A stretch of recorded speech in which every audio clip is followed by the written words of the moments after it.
Il a cité qui sont heureux, qui sont heureux, qui sont heureux. Parmi lesquels il dit heureux ceux qui procurent la paix, car ils seront appelés fils de Dieu. Par exemple, alléluia. Amen.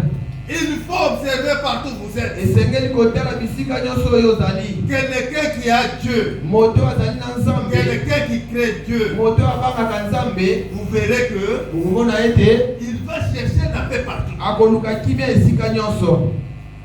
Qu'il soit ici, qu'il soit au service, qu'il soit dans sa maison, c'est qu'un homme qui cherche la paix. Mais il y a d'autres personnes qui ne cherchent que des troubles. Fils de diable. Même dans nos maisons, si vous voyez quelqu'un qui ne fait que troubler l'homme, il ne donne pas la paix, c'est fils de diable. Tout fils de Dieu,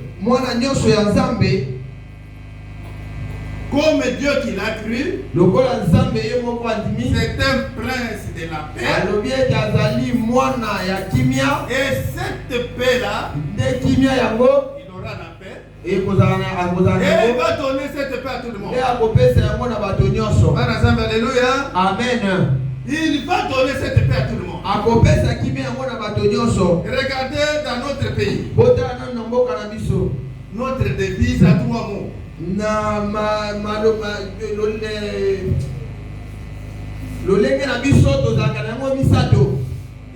a 3 mots à Moutou sur notre devise. Il y a justice, paix et travail. C'est-à-dire, s'il n'y a pas de justice quelque part,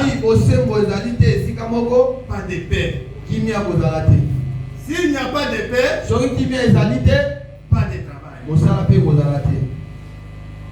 Mais Matthieu nous dit aujourd'hui, heureux celui qui donne la paix. Mon frère, ma soeur, pesa moninga na yo kimia. Cherchez la paix avec tout le monde. Que vous soyez artisan de la paix. La paix de Dieu que vous avez, donnez ça aux autres. Que les autres, à partir de ce que vous êtes, oui, c'est dire non, ça c'est le fils de Dieu. Un homme de paix, une femme de paix. Mais si vous voyez quelqu'un conflictuel, problème avec tout le monde, en tout cas, même si vous ne me dites pas, sachez que c'est fils de Satan. C'est qu'un enfant de Dieu procure la paix. Partout il sera, il va donner la paix. Celui qui donne la paix, c'est un homme heureux. C'est un homme béni. Mais celui qui cherche des conflits, regardez même l'Afrique ici. Il y a des présidents qui recherchent des problèmes avec eux.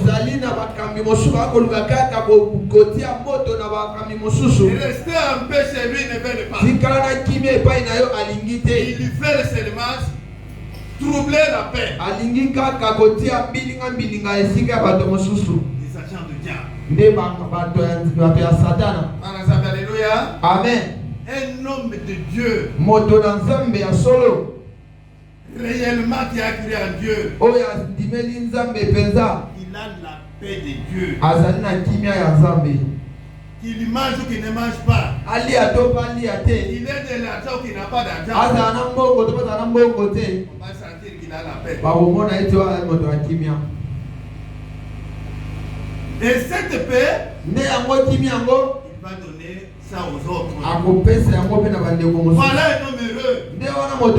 On n'a pas dit qu'un homme heureux, c'est seulement quelqu'un qui a des milliards. C'est lui qui donne la paix. C'est celui-là qui sera appelé fils de Dieu.